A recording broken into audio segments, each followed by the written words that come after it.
Amen. Que Dieu nous bénisse encore. Que sa grâce soit sur nos vies. Bien, ce matin, nous allons parler d'un sujet encore aussi très important. Et nous allons tirer ce sujet dans le livre de Jean. Jean, chapitre 4. En parlant de la femme samaritaine. Je veux que tu sois attentif.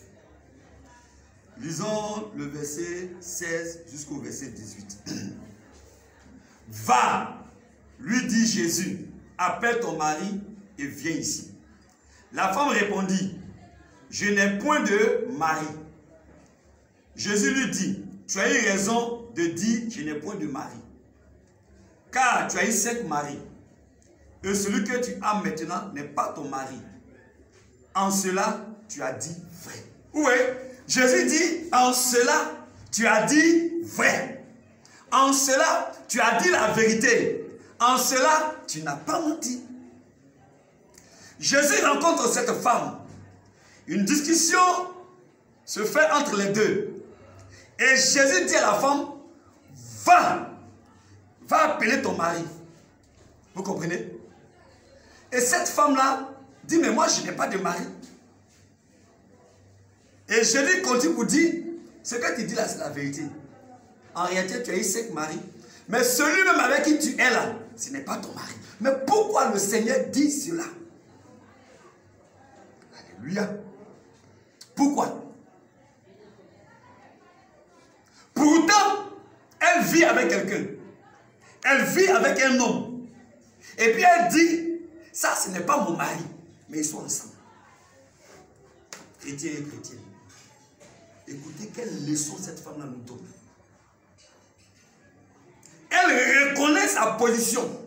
Elle reconnaît que la position dans laquelle elle se trouve là, ce n'est pas ça. Mais elle est dedans quand même. Mais elle au moins, elle a reconnu. C'est pour ça que Jésus dit, tu as dit vrai.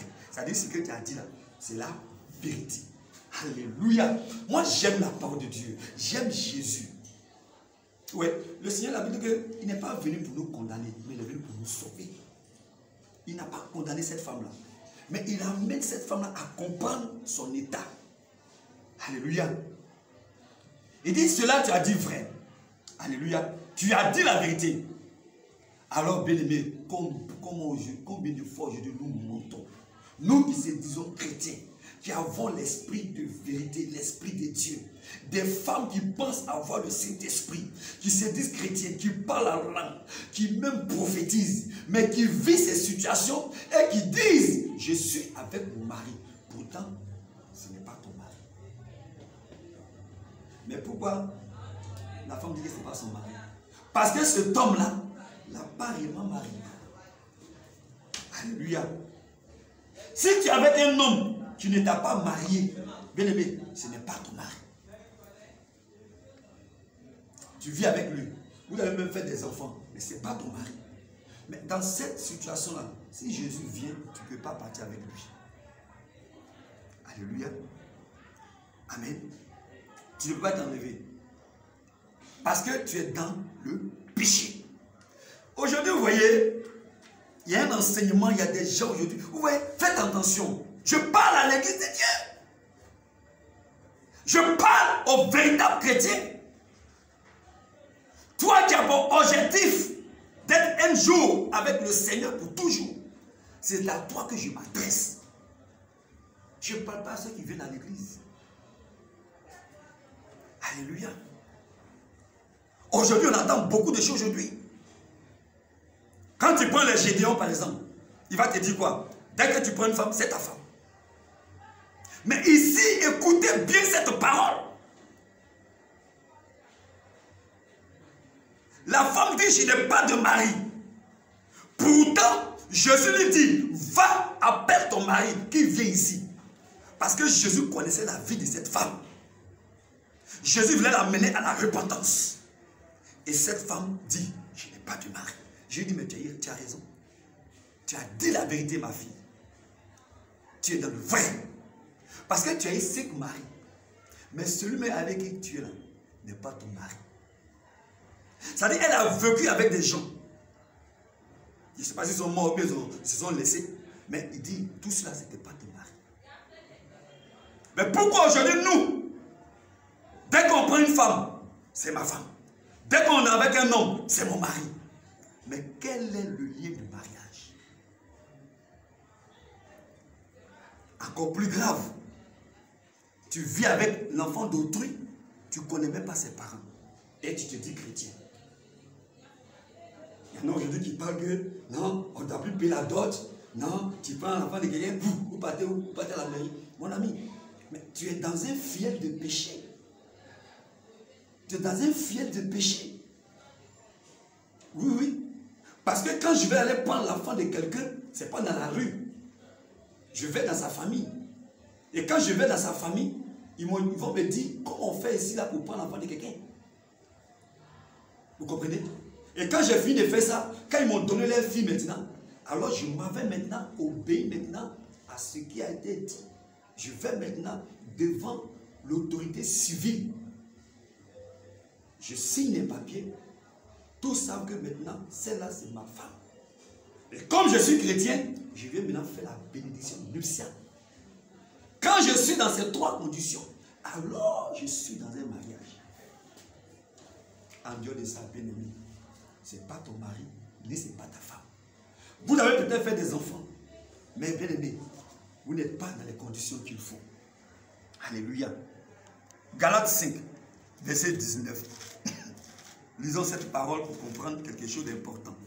Galates 5, verset 19. Écoutez.